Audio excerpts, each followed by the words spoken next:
En este video vamos a abordar el capítulo 7 del Manual de Razonamiento Probatorio, titulado La valoración de la prueba, valoración individual de la prueba. Las autoras del capítulo son la doctora Carmen Vázquez Rojas y la doctora Mercedes Fernández López. Carmen Vázquez Rojas es doctora en Derecho por la Universidad de Girona, de Cataluña, y maestra en Derecho por la Universidad Nacional Autónoma de México. Actualmente es profesora lectora del área de Filosofía del Derecho en la Universidad de Girona y consultora en la Universidad Oberta de Cataluña. Sus principales líneas de investigación giran en torno a la justificación de las decisiones judiciales, fundamentalmente en todo aquello relacionado con el razonamiento probatorio. La doctora Mercedes Fernández es profesora titular en Derecho Procesal por la Universidad de Alicante, ubicada en el municipio de Alicante, España. Es doctora en Derecho también por la Universidad de Alicante, institución en la que ha desarrollado su carrera docente y de investigación. Su principal línea de investigación es el derecho probatorio en el ámbito civil y penal. En este capítulo, las autoras realizan una observación al Código de Procedimientos Penales, destacando que fue acertada la eliminación de algunos elementos del código que le antecedió, el Código Federal de Procedimientos Penales del 2009, mencionando, por ejemplo, la eliminación de la prueba tasada o la llamada prueba plena. Este concepto lo encontrábamos en los artículos 280 y 284, en donde se consideraba a los documentos y a las pruebas de cateo, llevadas con los requisitos legales, como prueba plena. También se aplaude que se haya eliminado la fórmula del artículo 286, el cual decía: los tribunales, según la naturaleza de los hechos y el enlace lógico y natural más o menos necesario que existe entre la verdad conocida y la que se busca, apreciarán en conciencia el valor de los indicios hasta poder considerarlos como prueba plena. Este artículo a las autoras les resultaba irrisoria por su falta de precisión. Sin embargo, les resulta favorable que se haya cambiado a un sistema de libre valoración, el cual resulta hasta reiterativo por encontrarlo en los artículos 259, 265, 259 y 402 del Código Nacional de Procedimientos Penales. Es por ello que observan que la forma en la que se trata la valoración de la prueba es indistintamente en cada uno de los elementos, por lo que ve necesario distinguir entre la valoración de las pruebas individuales, la valoración conjunta de las pruebas, la toma de decisión con base en estándar de prueba previsto y la motivación de la decisión fáctica. Es por ello que en este capítulo se realizan el estudio de la valoración de la prueba individual. Como parte de la valoración individual de las pruebas, el juez tiene que determinar la calidad de las afirmaciones que son presentadas por el perito. Para esto tiene que determinar, de acuerdo con el manual, tres etapas de evaluación. En primer lugar, quién es la persona que está presentando esta información. Después, la calidad de las afirmaciones que está presentando con base en la relación que tiene con el caso. Y después, la manera en la que presenta las afirmaciones. Para esto siempre se tiene que tomar en cuenta que el perito es un experto que va a proporcionar, con base a un razonamiento imparcial e independiente, a los intereses de las partes o instituciones involucradas en el caso o de las que él mismo depende, información vital para la prueba a la que está representado. Es así que, para comenzar con la prueba, el manual señala que se tiene que verificar el estatus de experto que tiene este perito. Esto considerando que no todos los peritos han tenido una educación formal en la materia que van a consultar, y por esto simplemente se señala que se debe de evaluar el conocimiento práctico, teórico y que tengan sobre el uso de instrumentos o medios para llegar a las conclusiones que van a aportar al final.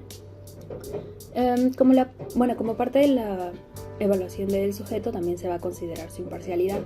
Desde un primer acercamiento se va a analizar el contexto o los sesgos que pudieron haber o no influido en el trabajo del perito, que él ya tenía desde antes, o que por cuestiones como el acceso a una escena del delito o al expediente completo pudieron haber desarrollado a lo largo de su evaluación. Asimismo, se tiene que tomar en cuenta que durante el desarrollo de su trabajo, ya sea de manera consciente o no, los peritos no lo hagan con la búsqueda de corroborar hipótesis que deriven de estos mismos sesgos. También en cuanto a la imparcialidad es necesario que se tenga en cuenta la independencia del perito, en tanto que tenga influencias externas o no, de instituciones a las que puede pertenecer, por ejemplo, considerando cómo influye su posición o su cargo dentro de dicha institución, si ejerce presión en él por lo mismo, o si existen o no conflictos de interés que deriven de su situación financiera o profesional. También se tiene que tomar en cuenta las condiciones del marco normativo que le permiten garantizar su independencia. Esto considerando de nuevo su relación con las instituciones, el acceso a la información que tiene sobre el caso y la normativa sobre el pago que va a recibir por el trabajo que va a realizar. La segunda etapa de la valoración de la prueba va a evaluar que las afirmaciones que son hechas sean relativas al caso. Partiendo de esto, el juez tiene que considerar si la información proviene de un estudio empírico controlado, si resulta de consensos en la materia, si la imparcialidad deriva de la literatura especializada, el prestigio que puede tener la comunidad científica que respalda los medios o instrumentos que el perito está empleando, y también la imparcialidad incluso de la persona que originalmente formuló la prueba. Todo esto con el fin de establecer la verdadera relación que tiene con el caso y que no se estén empleando métodos que no tienen relación. Tienen mucho que ver también todo esto con el establecimiento de la relación con la aplicación específica de estas generalizaciones al caso que se va a tratar y para determinar el valor probatorio que van a tener estas afirmaciones. Esto se va a hacer también en función de la validez de las conclusiones a las que se lleguen, el rango de interpretación que éstas tengan y la justificación que se pueda dar de las mismas. Algunas partes de lo anterior se encuentran previstas, algunas no están previstas y se derivan de la interpretación que tiene que realizar el juez al momento de valorar esta prueba, pero algunas de las partes se encuentran en el Código de Procedimientos Civiles para el Distrito Federal entre los artículos 346 al 353. Apartado 3 del capítulo 7 del Manual de Razonamiento Probatorio. La valoración de la prueba testifical como elementos de juicio son de suma importancia, pues debido a que a veces el derecho pone ciertos requisitos sobre la capacidad jurídica del ser humano. Ahora bien, ¿qué debemos valorar de un testigo o un perito? La valoración individual o la valoración en conjunto. Como elementos de juicio hemos notado que se le da mucha importancia y valor a la persona como tal, no a su testimonio. Y eso es algo que la psicología nos viene a auxiliar en este ámbito. Por cómo han sido tratadas las pruebas periciales y testificales como pruebas personales, hace que veamos con similitudes y erróneamente ambas pruebas, ambos testigos. A manera de conclusión, debemos de darle importancia a ambas cosas, tanto a la persona como a lo que dice, lo que afirma, lo que comenta y da su testimonio que da el testigo en su momento. Pues en ocasiones hemos aprendido o hemos prestado más atención en quién es el perito y quién es el testigo, no tanto en lo que está afirmando o lo que está diciendo, y por eso nos lleva a que dudemos de lo que está comentando la persona por enfocarnos en quién es y de dónde viene la persona. Hay ocasiones en las que los testigos pueden estar afirmando algo de los hechos porque sin la ayuda de la psicología no podríamos revisar o concluir que si la persona está en óptimas condiciones para testificar en su momento, pues en ocasiones la persona no está bien emocionalmente y pasa a testificar. Entonces dependiendo el tiempo de lo que haya vivido o el momento en el que haya estado presente en la situación, hay ocasiones en que el testigo niega algo sin que sea su intención, cuando en realidad él cree que así pasó o ella cree que así pasó. Nos podemos meter un poquito en lo que son las testificales de los niños. Para los niños es más favorable o más real que acaten la orden, porque saben que están siempre a cargo de un adulto que les dice qué hacer, qué decir y en qué momento. Entonces para ellos llega un momento en el que todo lo van a contar como si fuera verdad, cuando en realidad no sabemos con exactitud qué es lo que está pasando. Y algo que me llevo de este capítulo o de esta reflexión es de que no podemos trabajar solos, debemos de aprender a trabajar en equipo, pues sin la psicología en esta ocasión no podríamos hacer nada, porque no es nada más de agarrar y decir, decido que cualquier psicólogo haga las pruebas porque así lo necesito. Tiene que ser un un psicólogo especial, pues en lo que tenga que resumir o la conclusión que tenga que dar debe ser basado en la ciencia. Entonces, a manera de conclusión, debemos prestar atención a lo que digan, afirmen y expresen ambas personas, y agradecer a la psicología testimonial, que es quien nos auxilia en esta rama, en esta materia.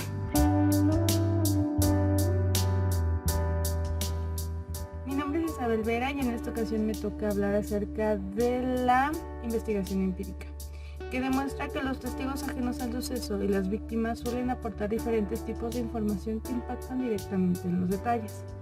Para evaluar la precisión de un testimonio se debe tomar en cuenta aspectos como el consumo de alcohol, las drogas o algunos fármacos que pueden causar deterioro de la memoria.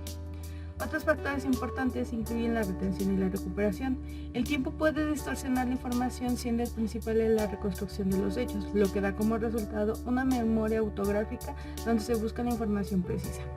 Las técnicas de recuperación, en este caso la narrativa, ofrece una restauración de la memoria más precisa pero con menos información. O bien el uso de preguntas por otro lado implican una mayor precisión que llevará a rellenar lagunas. La psicología es crucial porque nos ayuda a desarrollar las técnicas para ayudar a los testigos a recordar mejor, como la restauración del contexto, que consiste en pedir al entrevistador que imagine de nuevo el suceso sobre el que se está declarando, intentando recordar todos los aspectos posibles relacionados, o bien el sur de la verdad, sustancia que obliga a que uno le diga todo lo que sabe al interrogante. Para lograr esto, el juez podrá considerar errores en las declaraciones de los testigos cuando argumentan posibles diferencias entre la realidad y la percepción. La edad del sujeto en relación a sus herramientas cognitivas y la presencia de estereotipos son algunos de los factores que contribuyen a una interpretación errónea. El olvido y la distorsión de la información, tanto en cantidad como en calidad, son procesos normales de la memoria cuando se trata de argumentar posibles diferencias entre la percepción y la narración dada. El criterio jurídico establece reglas que obligan a omitir ciertos testimonios como el cónyuge o pariente, dando como resultado especulaciones. Lo dicho hasta aquí presupone la capacidad de testificar del testigo cuando las personas mienten deliberadamente. La evaluación del valor probatorio es un testimonio que dependerá de la información sobre el contexto, es decir, las circunstancias en las que estuvieran ocurriendo los hechos. El Código Nacional de Procedimientos Penales, en el artículo 277, habla sobre el reconocimiento de las personas. Lamentablemente la legislación en cuestión es muy limitada y no se enfoca en las prácticas más efectivas recomendadas por los hallazgos de las investigaciones empíricas, las cuales han sido implementadas en varias naciones. Es necesario exigir una regulación mejorada en estos procedimientos que sean coherentes con lo que sabemos sobre el uso de la memoria en la identificación de personas. Por lo tanto, es importante que las diligencias de investigación sean tratadas de manera adecuada, ya que las personas juzgadoras pueden decidir que no les darán valor probatorio a las diligencias que no cumplan con los requisitos mínimos de confidencialidad.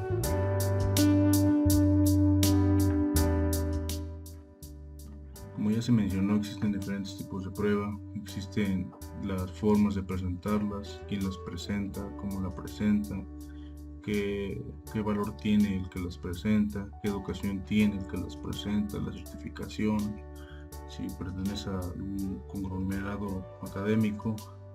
Dentro de las pruebas también existen las pruebas testimoniales. Influye mucho la edad de la persona que testifica, la hora en la que visualizó el hecho, el acontecimiento, la neutralidad, la relación con el acusado, con el inculpado. Esto es de suma importancia, ya que dichas pruebas deben de tener una coherencia, deben tener un sustento, una garantía para poder ser presentadas durante el proceso judicial. Esto obviamente orientado y fundamentado con el Código Nacional de Procedimientos Civiles y Familiares para poder ser presentada y tenga la orientación por la que está siendo presentada para tener una resolución favorable en la sentencia. La escasa fiabilidad de dichas pruebas, la no fundamentación de ellas, conllevará a no ser aceptadas inicialmente por no respetar los tiempos, por no respetar las formas, por no respetar o no alinearse a los fundamentos, a los lineamientos establecidos en el Código Nacional de Procedimientos Civiles y Familiares, lo cual desde un principio en el proceso o no será admitida o en la valoración del juez la desechará por completo. El cumplimiento del debido proceso al presentar las pruebas se basa fundamentalmente en el principio de contradicción. Es lo que permite conferir el valor probatorio de las declaraciones personales para que el juez pueda, mediante su criterio y mediante la valoración de la prueba, pueda fundamentar, pueda valorar y pueda garantizar una sentencia bien fundamentada, y que dicha prueba que cumplió ciertos lineamientos, los ya mencionados por los compañeros, desde quién la presenta, cómo la presenta, con qué fundamento lo presenta, para que la prueba al final de cuentas tenga la finalidad con la que se presentó, que es la resolución de una sentencia favorable hacia el caso en el que se está planteando.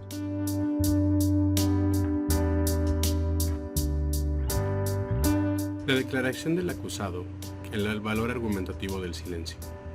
En el ámbito del derecho procesal civil, la declaración del acusado y el valor argumentativo del silencio, así como también de las coartadas falsas o no corroboradas, representan aspectos críticos que pueden influir significativamente en el resultado de un juicio. Es crucial entender cómo estos elementos interactúan con la presunción de inocencia y el conjunto probatorio. El derecho a guardar silencio es una garantía fundamental para el acusado, protegiéndolo de autoincriminarse. Sin embargo, esta protección implica que ninguna consecuencia desfavorable puede derivarse del silencio del acusado si la hipótesis acusatoria no está suficientemente probada. En ausencia de pruebas incriminatorias sólidas, el silencio no puede fundamentar una condena. En situaciones donde existe un conjunto robusto de pruebas que indican la participación del acusado en hechos, la falta de una explicación alternativa razonable puede ser considerada por el tribunal. En estos casos, el silencio del acusado puede actuar como un refuerzo de las pruebas existentes, aunque no debe de ser el único ni principal elemento para una condena. Esto evita una inversión indebida de la carga de la prueba. Al acusado le bastará con presentar una explicación alternativa razonable y con cierto apoyo probatorio para contrarrestar las pruebas en su contra.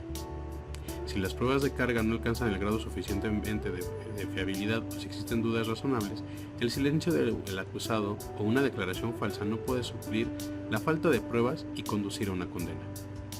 La doctrina Murray establece que el silencio del acusado puede ser en contraindicio poderoso cuando las pruebas presentadas requieren una explicación que solo el acusado puede proporcionar, y éste se niega a hacerlo. Sin embargo, si existen razones justificadas para el silencio, como el asesoramiento legal, no deben extraerse consecuencias negativas.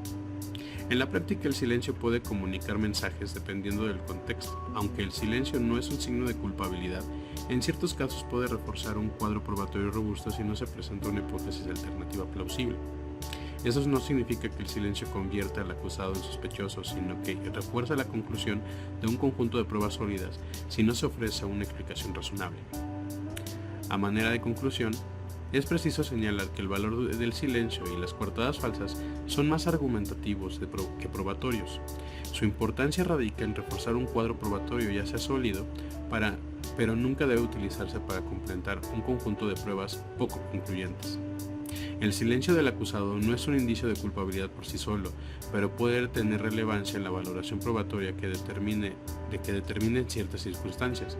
Es crucial analizar el silencio en conjunto con nuestras pruebas y considerar si existen explicaciones alternativas razonables.